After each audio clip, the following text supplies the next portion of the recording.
This is message number 14 in my Beginning of Birth Pain series. It's entitled The Antichrist Religious Covenant and the False Prophet. Let's first of all talk about the nature of this covenant that the Antichrist is going to have with many. In the previous message, the worldwide effects of Antichrist's resurrection on unbelievers was discussed. Those effects will result in another monumental end-time event, in my opinion, Antichrist's worldwide religious covenant. This event is described in the following suggested translation of Daniel chapter 9, verse 27. The ruler will arise to successfully persuade many people to make a religious covenant with him for a period of 7 years. In the middle of the 7 years, he will stop the sacrifices and offerings at the Jewish temple. And at the temple, he will set up an abomination that causes desolation until the end that is decreed is poured out on him. The ruler who will arise is the Antichrist, who will rule in the end times. The key phrase in the translation is successfully persuade many people to make a religious covenant. The word successfully persuade reflects the Hebrew word gabar. The Theological Word Book of the Old Testament defines it as, in Arabic, the basic meaning of the root is to rise, raise, restore, with the idea of being strong or prevailing over. The Hebrew root is often associated with warfare. It has to do with the strength and vitality of the successful warrior. The use of gabar in Daniel 9:27 is in the perfect tense. This use of gabar is used only one other time in the Old Testament, where we read, quote, in Psalm 12, "May the Lord silence all flattering lips and every boastful tongue, those who say, by our tongues we will prevail." In both the Theological Word Book of the Old Testament and the NIV, prevail is a repeated meaning of gabar. Indeed, the NASB translates gabar as prevail or prevailed 14 times in its 25 uses. In addition, there are other Hebrew words that are much more commonly used that merely mean strong or great instead of gabar. Therefore, the prevailing part of the meaning of gabar seems to be intended here in Daniel 9:27. Webster's defines to prevail as, quote, to gain ascendancy through strength or superiority, triumph, to use persuasion successfully, unquote. According to the Net Bible, translates Psalm 12:4 as we speak persuasively. Its textual note says this: the present tense of gabar occurs only here and in Daniel 9:27. Here in Psalm 12, the evildoers make their tongue strong in the sense that they use their tongue to produce flattering and arrogant words to accomplish their purposes. Therefore, the Antichrist will not merely make, as the NASB and NLT has it, or confirm, as the NIV has it, this religious covenant. He will conquer many people with this covenant as a conqueror. Accordingly, Brown's Drivers Briggs gives gabar the meaning of compel, force, overbearing behavior, mighty in power, unquote. Likewise, Old Testament scholar Baldwin notes that the use of gabar here, quote, has the implication of forcing an agreement by means of superior strength, unquote. Accordingly, the suggested translation of Daniel 9:27 is, the ruler will arise to successfully persuade many people to make a religious covenant with him. That is an important meaning of the word gabar used here, and it reminds us of another biblical prophecy regarding the Antichrist. Again, in Revelation chapter 6, I watched as the Lamb opened the first of the 7 seals. Then I heard one of the 4 living creatures say in a voice like thunder, "Come."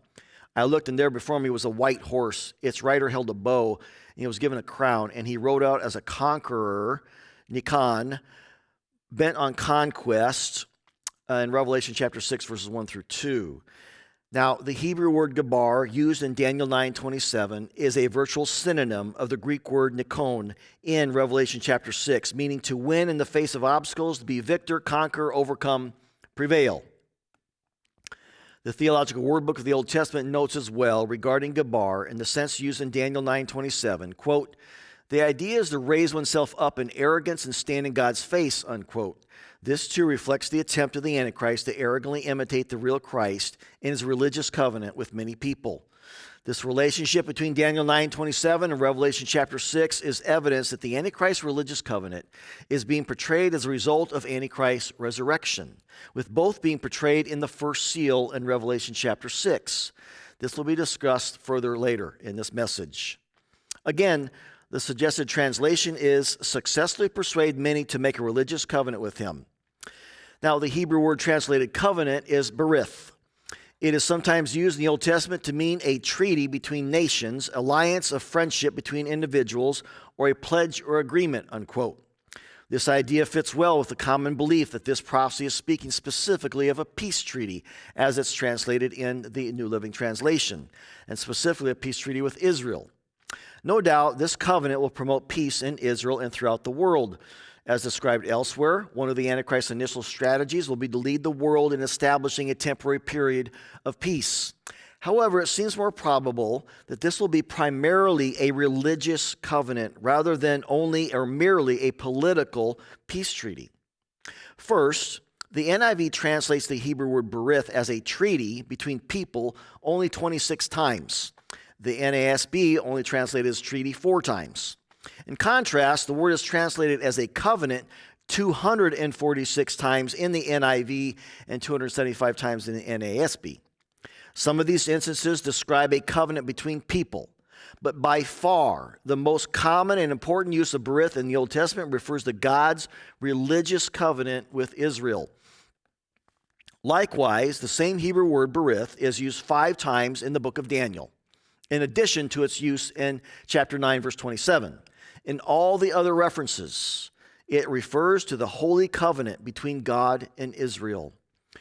Accordingly, even the first use of berith in Daniel chapter 9, verse 4 reads, Lord, the great and awesome God who keeps his covenant, berith, of love with those who love him and keep his commandments.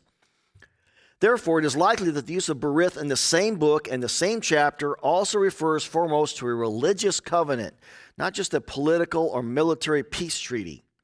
The religious nature of this covenant is demonstrated by the fact that it most clearly will have religious consequences in Israel.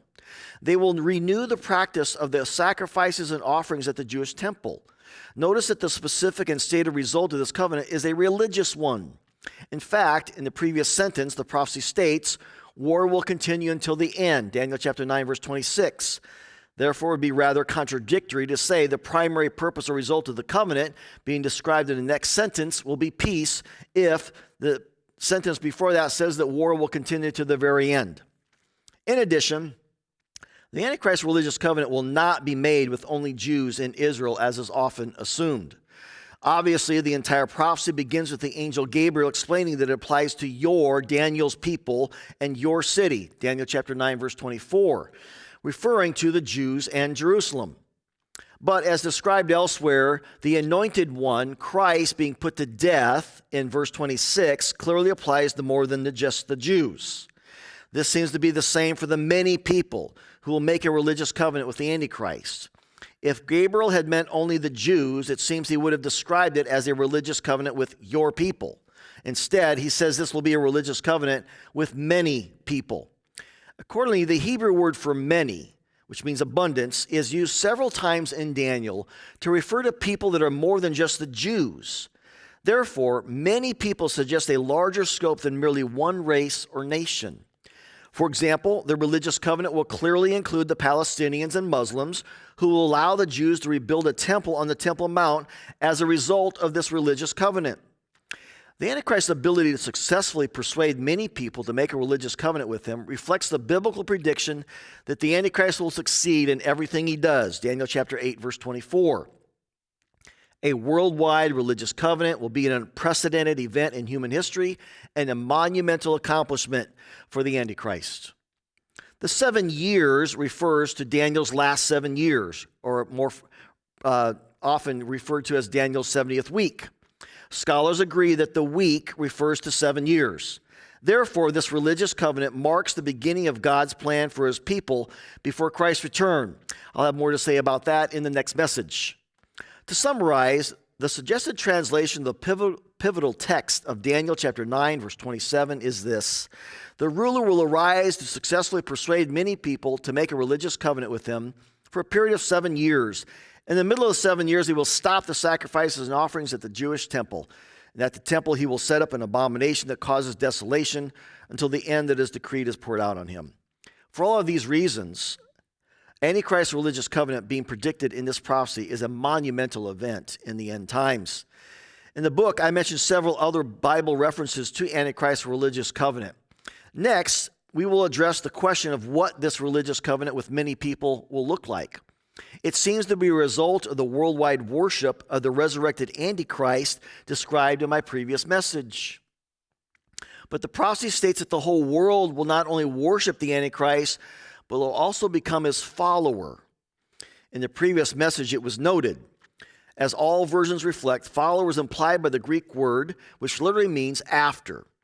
But, as explained in the Greek lexicon, the Greek can mean come after someone, follow someone, be an adherent, follower, have pledged allegiance, unquote. It is the same Greek word that Jesus is translated using to call his disciples to follow me. Therefore, in another imitation of the real Christ, the Antichrist will have his own disciples after his resurrection. However, it will be many, many more than Jesus ever had when he was on earth. That was in my last message. All of this reflects a worldwide religion dedicated to the Antichrist. As John MacArthur writes, this counterfeit Christ will institute a new religion, the worship of himself. Therefore, it is reasonable to conclude that the Antichrist's religious covenant with many people is connected to his worldwide worship following his resurrection. In fact, it may be a way of establishing Antichrist's worldwide religion. Therefore, it seems Antichrist's resurrection will result in Antichrist's religious covenant, which will formally implement Antichrist's religion worldwide. But this religious covenant will not include everyone in the world. This is because real Christians in the world will not be participating in Antichrist worship. The prophecy states, all the people who belong to this world worship the beast. They are the ones whose names were not written in the book of life that belongs to the Lamb. Revelation 13:8. Therefore, the many people with whom the religious covenant is made will be all the unbelievers in the world, but not the Christians. In addition, the many people will include the many who are predicted to turn away from the Christian faith, according to Matthew chapter 24, verse 10, during the end times. I will discuss this more in message number 16. It has been argued that our understanding of the covenant should not be limited to merely a political or military peace treaty. However, such an indirect result of Antichrist's religious covenant and religion will be some level of worldwide peace. For example, this will be necessary to sufficiently reconcile Jews, Palestinians, and Muslims in order for Israel to rebuild their temple on the Temple Mount. No doubt, Antichrist's worldwide religion will also bring some level of peace to the rest of the world. All of the above seems rather clear. There are some additional possibilities. It was noted earlier that the Antichrist religious covenant will result in Antichrist religion and followers like Jesus. An important part of being a disciple is to be a learner. In other words, like Jesus, the Antichrist will be a very influential teacher of his religion. This may include the production of videos and books. In addition, it is possible the implementation of Antichrist's religious covenant will involve the writing of some scriptures explaining Antichrist's religion. God's covenants with his people have always resulted in scripture being written to explain the covenant, both the Old Testament and the New Testament, the Old Covenant and New Covenant. Perhaps the Antichrist will produce his own Bible for the same purpose. This would be another attempt to imitate Christ and Christianity. As described below, Antichrist religion will even have a prophet to promote and communicate it to the world. Also, it seems possible that taking the mark of the beast, as recorded in Revelation chapter 13, may be voluntarily practiced, even with the initial implementation of the Antichrist religious covenant. It is probable that later, during the greatest persecution, all unbelievers will be forced to do this. But even some 3.5 years later, this phenomenon may begin as well. Next, let's talk about the timing of Antichrist's religious covenant. When Antichrist's religious covenant occurs in the sequence of end-time events is not easy to determine with any certainty. But there is evidence that it occurs toward the beginning of the end times. First, the Antichrist religious covenant seems to be closely tied to Antichrist's resurrection, as he's already implied. It is reasonable to believe that only after Antichrist's resurrection will he have the religious and even political clout to successfully persuade many people to make a religious covenant with him. Before this, the Antichrist is described in Scripture as merely a little horn, Daniel 7:8, which started small, Daniel 8:9. In addition, it was noted earlier that the Hebrew word gabar, used in Daniel 9:27, is a virtual synonym of the Greek word nikon in Revelation 6, meaning to win in the face of obstacles, be victor, conquer, overcome, prevail. Again, this relationship between Daniel 9:27 and Revelation chapter 6, verses 1 through 2, is evidence that the Antichrist religious covenant is being portrayed as a result of the Antichrist resurrection, with both of these events being portrayed in the first seal. Therefore, it seems the resurrected Antichrist in Revelation chapter 6, who appears on the earth as a conqueror with deception, is the same Antichrist who will spiritually conquer the world by successfully persuading many people to make a religious covenant with him in Daniel 9:27. Likewise, as noted, Antichrist's religious covenant will probably promote world peace, as is also reflected in the first seal, as I argued in an earlier message. Finally, there's another piece of biblical evidence that Antichrist's religious covenant occurs at the beginning of the end times and even during the opening of the first seal. Daniel clearly states that Daniel's last 7 years begins with the implementation of Antichrist's religious covenant. It is likely that the beginning of Daniel's last 7 years should be understood in general as the beginning of the end times. Therefore, Antichrist's religious covenant would seem to be at least one of the very first events of the end times. However, as argued previously, it still seems that Antichrist's resurrection will be the very first certain sign the end times have begun. Another reason for this is that, as noted earlier, it would seem that Antichrist's resurrection will be necessary for Antichrist's religious covenant. But we should expect the covenant to follow the resurrection rather quickly. Finally, in this message, let us discuss the Antichrist false prophet. Not only will the Antichrist have his own religion, but also the false prophet to support that religion. We read in Revelation 13, starting in verse 11, "Then I saw another beast come up out of the earth. He exercised all the authority of the first beast, Antichrist, and he required all the earth and its people to worship the first beast whose fatal wound had been healed. He did astounding miracles, even making fire flash down to earth from the sky while everyone was watching. And with all the miracles he was allowed to perform on behalf of the first beast, Antichrist, he, the false prophet, deceived all the people who belong to this world. He ordered the people to make a great statue of the first beast, Antichrist, who was fatally wounded and then came back to life." This passage is the most extensive description of the false prophet given in Scripture. He is described as a second beast in addition to the Antichrist. Although the second beast is not named the false prophet in this particular passage, it is clear he's described that way elsewhere. Later, this second beast is referred to as the false prophet in Revelation chapter 16. There we read, starting in verse 13, "Then I saw 3 impure spirits that looked like frogs. They came out of the mouth of the dragon, Satan, out of the mouth of the beast, Antichrist, and out of the mouth of the false prophet. They are demonic spirits that perform signs, and they go out to the kings of the whole world to gather them for the battle at Armageddon." Now notice these evil beings are described as an unholy end-time trinity of Satan, the dragon, the Antichrist, the beast, and the false prophet. These 3 will be united and working together to fulfill God's purposes for them during the end times. The final mention of the false prophet describes his end with the Antichrist. At the Battle of Armageddon, the beast Antichrist will be captured, and with it the false prophet who had performed the signs on its behalf. The 2 of them were thrown alive into the fiery lake of burning sulfur, Revelation chapter 19, verse 20. It would appear that the false prophet's emergence will occur rather soon after the Antichrist's resurrection, at the very beginning of the end times. This is suggested by the close relationship between the false prophet's emergence and the Antichrist's resurrection in the following text. We read in Revelation 13 again, "Then I saw another beast, the false prophet, coming up out of the earth. He exercised all the authority of the first beast, Antichrist, and he required all the earth and its people to worship the first beast whose fatal wound had been healed in Antichrist's resurrection." I argue in chapter 10 of my book that the Antichrist will be the first and foremost false Christ, as Jesus predicted in Matthew chapter 24, and among the many false Christs that Jesus predicted there that will emerge in the end times. Likewise, the false prophet will be the first and foremost among the many false prophets that will arise and will mislead many that Jesus also predicted. And this, again, I think will probably happen immediately after Antichrist's resurrection.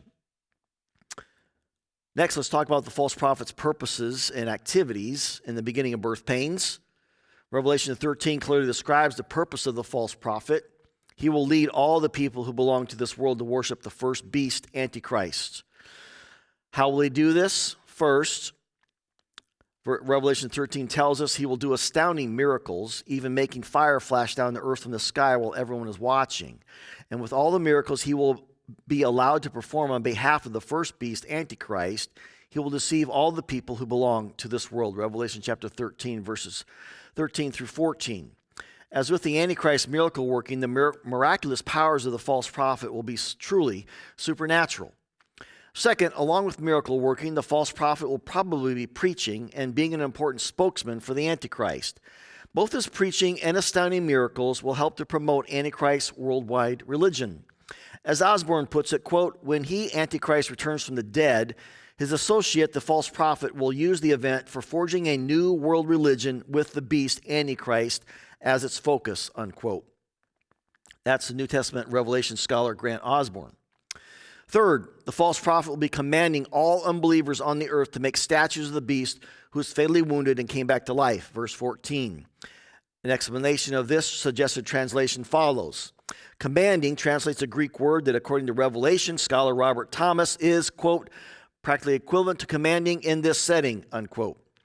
All unbelievers on the earth translates a semi-technical phrase in the Greek referring to, quote, the entire body of unregenerate humanity, unquote.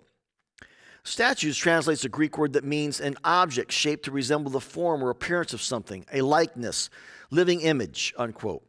The importance of these statues is reflected in the fact that their worship is mentioned 10 times in the book of Revelation. Many translations suggest the prediction refers to merely an image like on a coin, but it is not likely that a mere image or picture of the Antichrist on a coin or elsewhere will be given the ability to speak, as it says in Revelation 13, verse 14.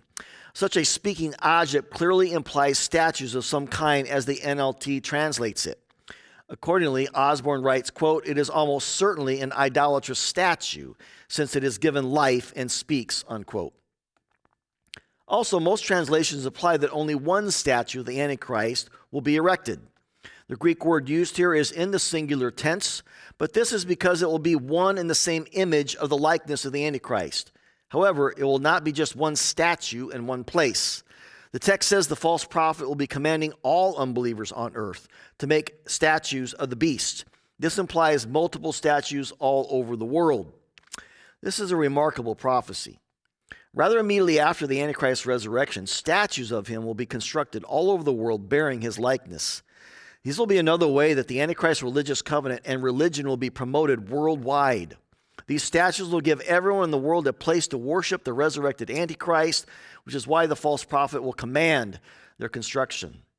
In addition, the false prophet will be permitted by God to give life to these statues all over the world so that they will speak. This will be an unprecedented display of demonic power working on the earth. The Antichrist and false prophet will probably use the statues as a means of communication around the world to again promote Antichrist religion at the very beginning of the end times with the implementation of Antichrist's religious covenant.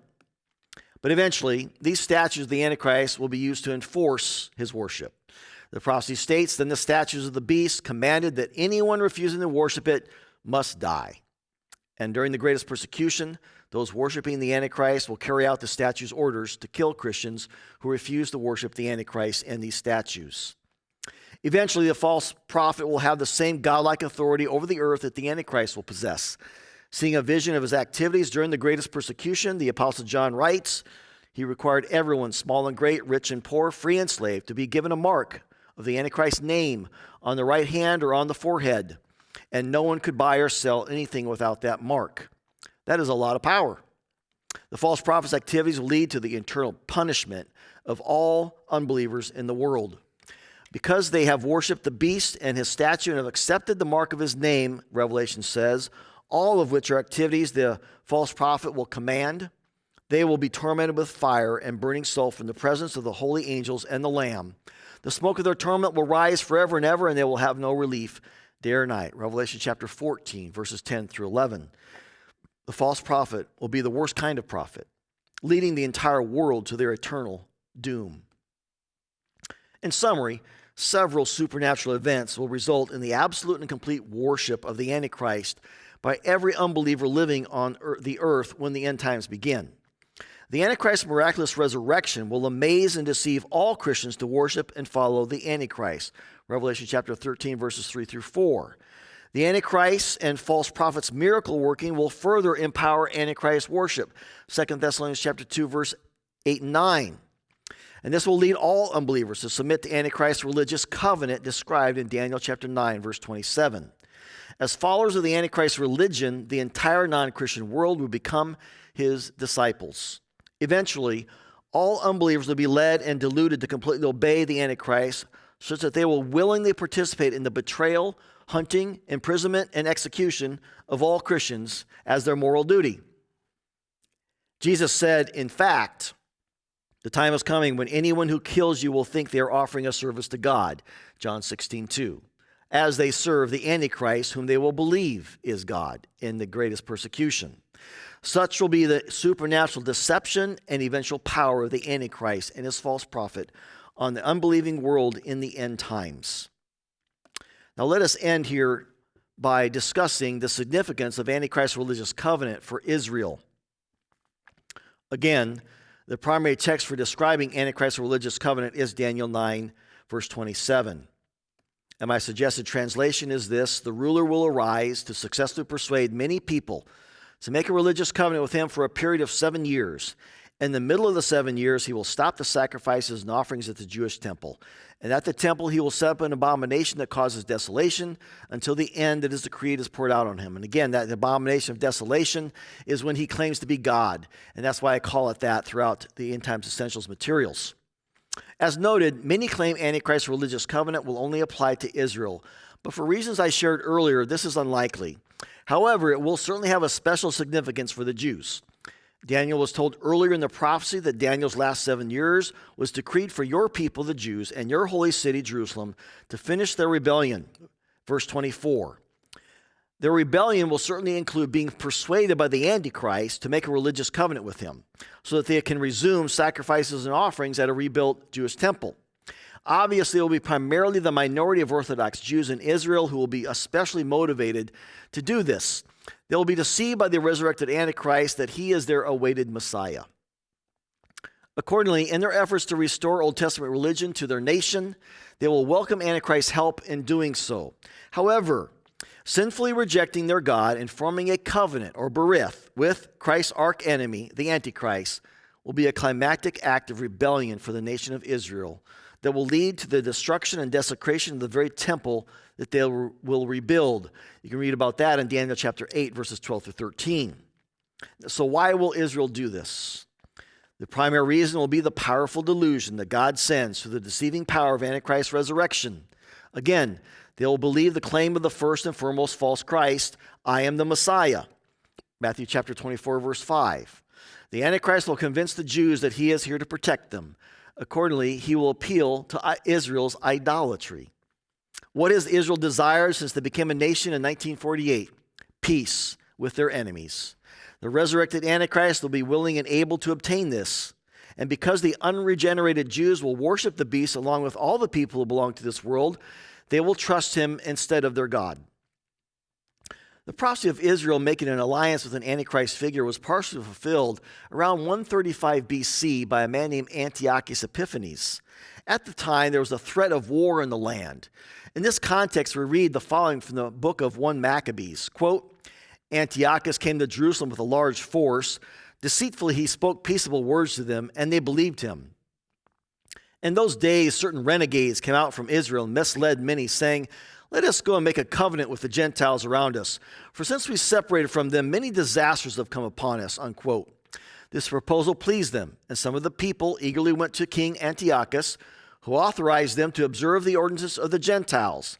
So they built a gymnasium in Jerusalem, according to the Gentile custom, and removed the marks of circumcision and abandoned the holy covenant.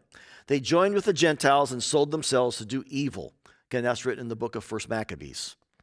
Likewise, some Jews may abandon Jewish practices even more than they already do. However, Antichrist's religious covenant will enable the Orthodox Jews among them to resume sacrifice and offerings at a rebuilt Jewish temple. This is clear from the text, because in the middle of the 7 years of the religious covenant, he will stop the sacrifices and offerings at the Jewish temple. This will happen exactly 3.5 years after the start of Antichrist's religious covenant, when at the temple, the Antichrist will set up an abomination that causes desolation. Both Jesus and Paul made it clear this event occurs in a rebuilt Jewish temple. Therefore, during the beginning of birth pains, we can expect to see the rebuilding of a Jewish temple on the Temple Mount in Jerusalem. The day the Antichrist religious covenant is officially and publicly implemented will be a monumental day in God's prophetic plan for Israel. However, in my next message, I want to explain why that day that Antichrist's religious covenant is implemented will also be a monumental day for the church who will be on earth.